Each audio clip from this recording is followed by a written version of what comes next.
जाऊंगी ना कि कभी वापस नहीं आऊंगी। तो मुझे हरदम भगाते हो ना, एक दिन तुम बहुत पछताओगे। जा रही हूँ तुम्हारी ज़िंदगी से, बहुत दूर जा रही हूँ और अपने बच्चे को लेके जाऊंगी। और हाँ, हमारे बच्चे को ढूंढने को भी कोशिश मत करना, ठीक है? मैं चाहती ना तो तुम्हारा क्या से क्या करवा देती है, तुम्हारे परिवार वालों का भी क्या से क्या करवा देती, लेकिन मेरे अंदर इंसानियत है। मैं पागल नहीं हूँ, मेरे अंदर इंसानियत है। मैं सोचती हूँ कि मेरा परिवार है, मेरा पति है, चाहे जैसा भी है मेरा पति है। जाते जाते मैं ना बहुत कुछ करा के चली जाती, लेकिन मुझे कुछ नहीं कराना है। बस मैं अकेली चली जाऊंगी, मुझे बस अकेला ही रहना है। नहीं मोह माया चाहिए मुझे किसी का। आज मोह माया था तभी आज तुम्हारे साथ रहते थे। तो दोस्तों नमस्ते, आप लोग कैसे हो? उम्मीद करते हैं कि आप लोग बहुत ही हम बोलेंगे तो हम तीत हो जाएंगे। दोस्तों देवरान जेठान का मैटर नहीं बोलते हैं।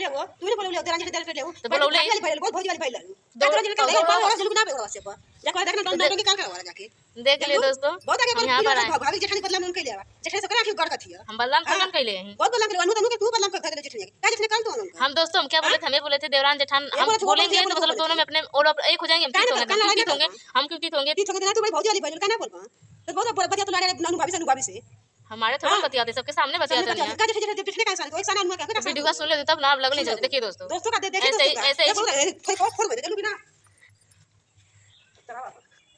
दोस्तों ऐसे ही खरीदे हम हंस दिए हैं। तो इसका आप लोग मत मजाक कर रहे, मजाक नहीं है। मतलब बोल दी क्यों हम हंस दिए हैं क्योंकि वीडियो अगर मेरे ससुराल तक जाएगा तो लोग बोलेंगे कि औकात और भजिया तो क्या ऐसे कर लो ऐसे करते। इस बात है दोस्तों, इसलिए हंस दिए ताकि कोई गलत ना समझे। तो दोस्तों ये सब बातें आप लोग सुन ही लिए हैं, हम आगे उसके कुछ आगे कहेंगे नहीं। इन लोगों का मैटर ये लोग समझे। हाँ, रामू की घूंघट वाली भाभी का कारनामा तो आपने देख ही लिया कि किस तरह वो अपनी ननद के साथ बिहेव कर रही है। इसलिए यहाँ पे ननद की मजबूरी बन जाती है अपनी घूंघट वाली भाभी का साथ देना, क्योंकि अगर वो साथ नहीं देती है तो वो भी उस घर में चैन से एक रोटी नहीं खा पाएगी। और मायके में रहना भी इस लड़की की मजबूरी है, क्योंकि इसका ससुराल पक्ष भी कुछ अनु की ससुराल वालों जैसा ही है। चाह कर भी ये लड़की कुछ नहीं बोल पाती है, मजबूरी में ही सही, लेकिन इसको अपनी घूंघट वाली भाभी को खुश रखने के लिए उनका साथ देना होता है। और अनु भी इतनी डरी डरी रहती है कि वो ज़्यादातर अपने ननद को ही बोलती है और घूंघट वाली को ज़्यादा नहीं बोल पाती। तो दोस्तों देखिए, मेरे पति को रूम में बहुत आराम से चैन से सोते हैं। एक को बार अपनी औरत का ख्याल नहीं रखते हैं कि मेरी औरत है, बाहर लोग सुला रहे हैं। कम से कम मान लीजिए हमको लोग बाहर कर रहे हैं, इनको अंदर सुलाते हैं, तो इनको तो कम से कम सोचना चाहिए कि मेरी बीवी जहाँ रहे मैं भी रहूँ। लेकिन कोई बात नहीं, जैसे ये बर्ताव मेरे साथ करते हैं, आज से नहीं दोस्तों, बस मेरे साथ साल भर अच्छे से रहते थे, बाकी तब से ऐसे ही हो गए हैं। और ये ऐसे जब से हो गए तब से ऐसे ही हो गए। कौन औरत नहीं चाहेगी कि मेरे पति की नज़र में मेरी इज्जत हो, मेरी कदर हो। इतना मार खाते गए, इतना मार खाते गए, लेकिन फिर भी पीछा नहीं छोड़े। क्यों नहीं छोड़े? मैं अपने पति को बहुत चाहती थी। मैं सोचती थी चलो पति है, आज सुधरेगा कल सुधरेगा, लेकिन मेरा पति कभी सुधरने वाला नहीं है। इसीलिए दोस्तों ये वीडियो हम सबूत के तौर पे बना रहे हैं कि अगर आप लोग भी हिसाब पूछेंगे ना कि तुम इतनी रात को क्यों गई, कैसे गई, तो इसीलिए वीडियो सबूत के तौर पे। मैं किसी को फंसाना नहीं चाहती हूँ, ना मैं खुद फंसना चाहती हूँ, ना मैं किसी को फंसाना चाहती हूँ। बस मेरा घर से मैं जा रही हूँ, कोई मेरे पति के ऊपर भी उंगली ना उठा पाए और मेरे ऊपर भी उंगली ना उठा पाए, इसके लिए मैं ये वीडियो बना रही हूँ। तो दोस्तों मेरे बच्चे अभी सोए हैं, मैं अपने बच्चों को जगा के मैं लेके जा रही हूँ। और जो भी होगा हम देख लेंगे, चाहे इस दुनिया में कितना भी कष्ट रहेगा, पर इस कष्ट से अच्छा ही होगा। बहुत दूर निकल जाऊँगी अपने बच्चों को लेकर, फिर दोबारा कभी लौट के नहीं आऊँगी। हम भी औरत हैं, हमें भी कष्ट होता है, हमें भी तकलीफ़ होती है। जिस घर में जिसका पति दो शादी किया रहेगा, वो औरत कैसे जी पाएगी? और बार बार कहेगा कि तू अच्छी नहीं थी, वो अच्छी थी, तू अच्छी नहीं थी, वो अच्छी थी। कलेजा फट जाता है।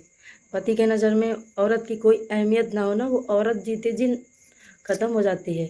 लेकिन मैं अभागी हूँ ना, तो जिंदा हूँ। क्यों? मेरे पास 2 बच्चे हैं, पहले एक बेटी थी, अब एक और आ गया है। तो बच्चों को देखना है ना, इसीलिए। बच्चा पैदा कर लेने से बाप नहीं हो जाते हो। बाप बनने के लिए ना बहुत कुछ करना पड़ता है, ठीक है? जा रही हूँ तुम्हारी ज़िंदगी से, खुश रहना, कभी दोबारा ढूंढने की कोशिश मत करना। चली जाऊँगी, तुम्हारे भगाते हो ना, इतनी दूर चली जाऊँगी कि कभी वापस नहीं आऊँगी। तो दोस्तों चलते चलते इतनी रात हो गई है और इस मंदिर के पास हम बैठे हुए हैं और यहाँ पे मतलब बहुत ज़्यादा सन्नाटा है। और मंदिर पे बाबा हैं जो कि दरवाज़ा बंद करके अब अपने घर जा रहे हैं। देखिए कितना सन्नाटा है, यहाँ पे कोई भी नहीं है और बहुत ज़्यादा डर लग रहा है। पहली बार घर से बाहर निकले हैं, ये रोड है, रोड के पास में बैठे हैं, ऑटो का इंतज़ार कर रहे हैं, ऑटो भी नहीं मिल रहा है। 2 बच्चा लेकर के हम पड़े हैं, बहुत ज़्यादा हमको दिक्कत हो रही है। और दोस्तों हम आप लोगों से क्या बताएं, कैसे कैसे दिन हमको काटना पड़ेगा बच्चों के लिए। हमारे घर वाले हमको रहने नहीं दे रहे हैं, हमें भगा रहे हैं, खाना भी लोग नहीं देते हैं हमको खाने के लिए। बच्चा लेकर के बाहर सोते हैं, छोटे छोटे बच्चे बीमार हो जाते हैं। और दोस्तों यहाँ पे बैठ कर के ऑटो का इंतज़ार कर रहे हैं। तो दोस्तों हम आप लोगों से, बाबा लोग हमके घर से मतलब घरे लोग रहे ना देते हम, एक वजह से हम अपने बच्चन के लेके जाते कहीं, चाहे जैसे कमा के खाए चाहे जैसे जियब, हमारे पति भी हमारे साथ ना देते हम, एक वजह से हम जाते हैं।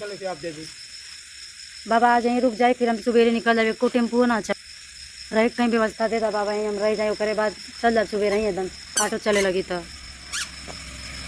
दोस्तों बंद करके बाबा भी अपने घर जा रहे हैं।